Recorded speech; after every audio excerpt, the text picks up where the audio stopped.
Hello, Ilangho. You able to hear me? Yes, I can hear you. This is just an audio call, right? Yes, it's just an audio call, yeah. Thank you so much for calling. That's a pleasure.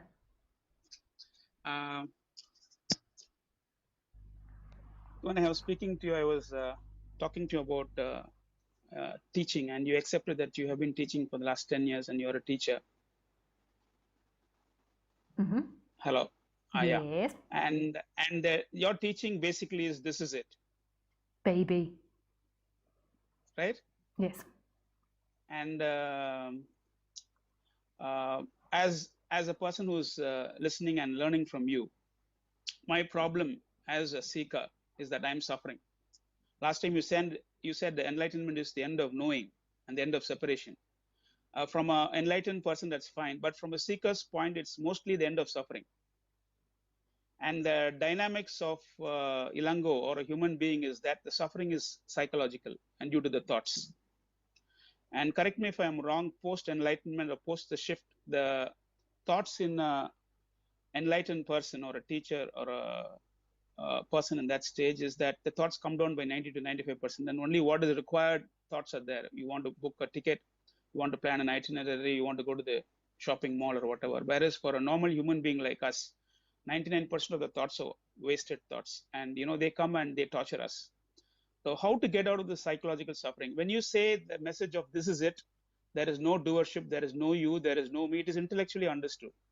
But every day, 24 into 7 into 365, the seeker, despite years of seeking and listening to teachers, getting the message, this thought storm is happening. How to get rid of this thought storm? And it's really realizing like what is beyond the thoughts. Like I understand that the thoughts are very painful because you have like a thought of anxiety and then anxiety appears and you start imagining that. And I can have difficult thoughts that come up too. Like that's part of thinking is it can bring up positive things and it can bring up negative things. But there's another part of you that isn't in thought, that's watching the thoughts, that's all around the thoughts, that's in the world, that's in the cup, that's in the computer, that's in my voice. And what's happening at the moment is that there is identification with the thoughts, there's identification with the body, and there's a missing of something which is free. So it's I don't know how that happens. Like you could say it's karmic because everything's karmic, but at some point there will be a giving up, but I don't know how that happens. I don't know what you're going to go through, like what seems to happen in the body mind. In the end, everything is just spontaneously happening now. Like the idea that there has been an Ilangho with all these thoughts and all these problems is simply an idea. The idea that there will be a free Ilangho, the idea that there's a free Lisa is an idea. For Khaleesi, my dog, she's just here. And all of this is like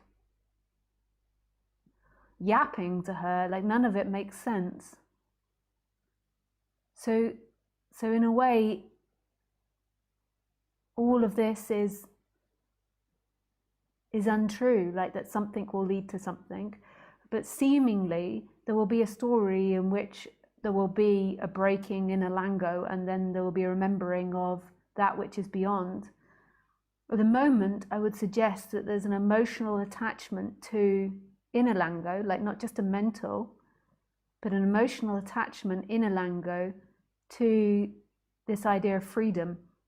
It might also be some form of autistic thing. I don't think that you're autistic, but it's also like because you've got a strong mind, it might also, not autistic, that's not maybe the right word, but like this like fixation, like when you get fixated on something, you can't leave it alone, whether it be becoming a doctor or whether it be traveling to a particular country or working out how to make a TV, whatever the fixation, there might be a part of your mind that just gets fixated on stuff. But there might also be an emotional element to it, like, so you, like, for example, like some people might attach to a partner to make them feel safe and secure. And then when they realize that doesn't work, or when their partner dies or leaves them, or there's problems in the relationship, they then might attach to something else to try and make them feel safe and secure. And if that is the case, then more than likely what has to happen is this has to be acknowledged, and there has to be a reframing from feeding that. So when you feel this attachment, like this insecurity, this attachment injury, this fear or this anxiety, rather than feeding it and giving it plant food, beginning to see it for what it is, even though it's not your activity. See, okay, now I'm getting insecure attachment arising. Now I'm getting fearful attachment arising. And then this is making me want to grab onto the intellectual side of non-duality and to understand non-duality, because there is an energetic or an emotional attachment to that being freedom for me. So it's just seeing that. This is what happens. And then if you can feel that in your body, like when that insecure attachment arises, feel it in the chest, or feel it in the tummy, or feel it in the bowels, wherever that arises. And there's nothing wrong with that. That's appearing in a freedom that's inherently here, but it may be, there's a lot of energetic focus in that, there's a lot of seeking in that, so there's a lot of narrow energy in that. So that might be something that happens, but then again, that might be something that doesn't happen. Maybe for some people that isn't relevant to do that, but maybe it is relevant to do it for you. That's something that God will decide, because it will move you in the right ways to do exactly what your destiny and your karma is meant to do. Does that make sense? Are you still there? Yeah, it does make sense. But I have been trying all these things for years together.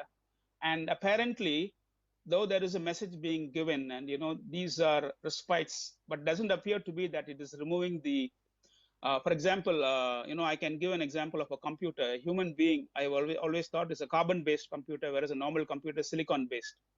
And inside me, as a child, a belief was lodged by my parents that I am separate and I am a doer. Till that belief in that folder is removed, I think this is going to keep on continuing. Irrespective of whatever happens, I may switch from A to B to C to D to E to F.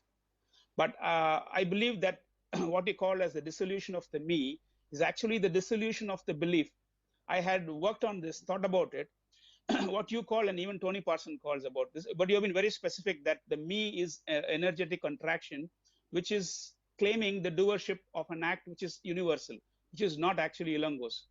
But there is a belief system inside me, a small app which says, Ilangho, you're doing it. Now, unless I target that app and remove it, this is going to happen to me repeatedly, irrespective of any number of talks I'm going to listen, or do any number of meditation. An app that I would look to, an app that I would suggest is strong part, or a large part of the Ilangho app, is looking at this attachment insecurity. Yes. Like I would suggest that this is a big one, that it's been moved from romantic relationships to non-duality. So there is this feeling of insecurity in the world, even though this might not be conscious. And in the past you have found it through relationships, and now you're trying to find it through non-duality. So just see that for what it is. That is part of, more than likely, the deconstruction. A big part of the app is that a lot of your identity is found in trying to feel safe and secure, and that's a lot for a lot of people. But for you, because I know you a bit and your story, I would just say that there is this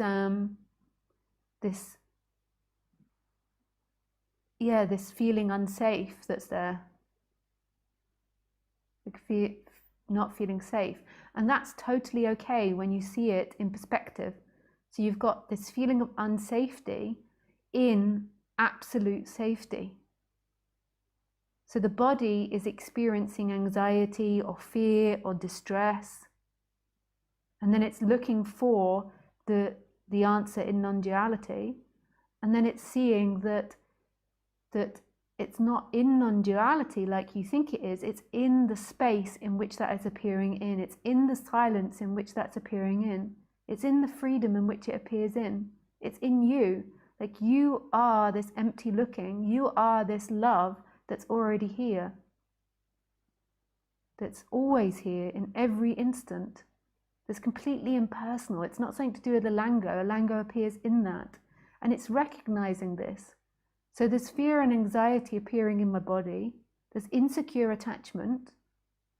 And you believe unconsciously that you are going to find it in becoming enlightened in the future. And that's a massive attachment for you.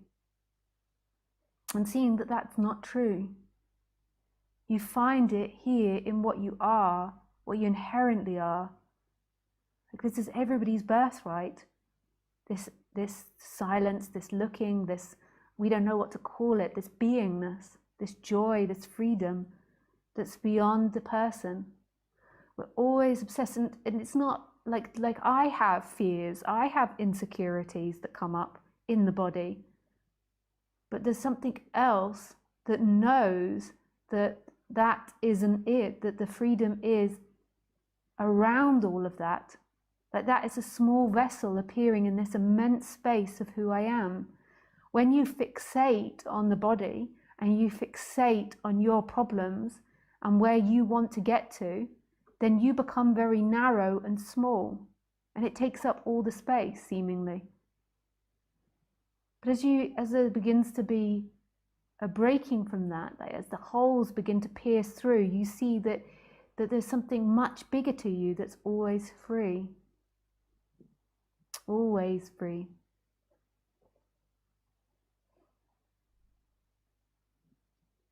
Lisa, do you have body consciousness? That's a very confusing question, Ilangho. No, because some enlightened teachers say till you get rid of the body consciousness, that you are the body. Yeah, but there's so many maps of meaning that we don't know what everybody means by different things. Like, I listened to a non-duality talk, a couple of non-duality talks recently, and it was really cool to listen to it, because I really realized that people assume way too much that they're using the same words for things. So don't assume that somebody's meaning of I amness, somebody's meaning of body consciousness is the same as what other teachers are talking about. We're all using our words differently, and we all have different associations and experiences to it. So body consciousness, there is a looking in the mirror, and I don't think that Khaleesi's body is my body. There is like a knowing that this is Lisa's body. But then also when I'm walking around, there is also not knowing who's who or what's what. So there's two different things that can happen. Like, body consciousness is something that comes and goes when it's needed, when it's relevant. It's not a story or a narration that I have all the time. So there's many times where I feel without a body. I don't even know what a body is. I don't even know what anything is. There is just presence happening. And the mystery unfolding. So like you can't compare what I say to other speakers. And I've mistakenly done this in the past, where I've assumed that I'm talking about the same thing as other people, but I don't know. I'm a triple Gemini. I love changing the way I speak. So I wouldn't assume. No, I'll be specific Okay. with you and me. So when I actually ask you about body consciousness, it's like before Bali in 2010 and after Bali. See, what you just now told me, that for example, if I'm driving a car, I don't feel my body. And many times when you ask me, what are you feeling when I'm sitting down and listening to you? I mean, there is a neutral gear. I mean, I don't feel my body unless I have a eye pain. My eye is not aware. I am not aware of my eye. Or if there is a ear pain, I'm not aware of my ear. So that is probably also a human normal 24/7 awareness where they are not aware of their body. I'm not asking that part of the awareness of the body while you're driving a car or something. I'm asking for you pre-Bali and post-Bali, there was that energetic shift where the me and you dissolved. And earlier there was Lisa who had a body and a mind. And then post that, I think, you understand what I'm asking. There was a total dissolution of the ownership of that body mind, except when it came and went. The human part and then the post-event.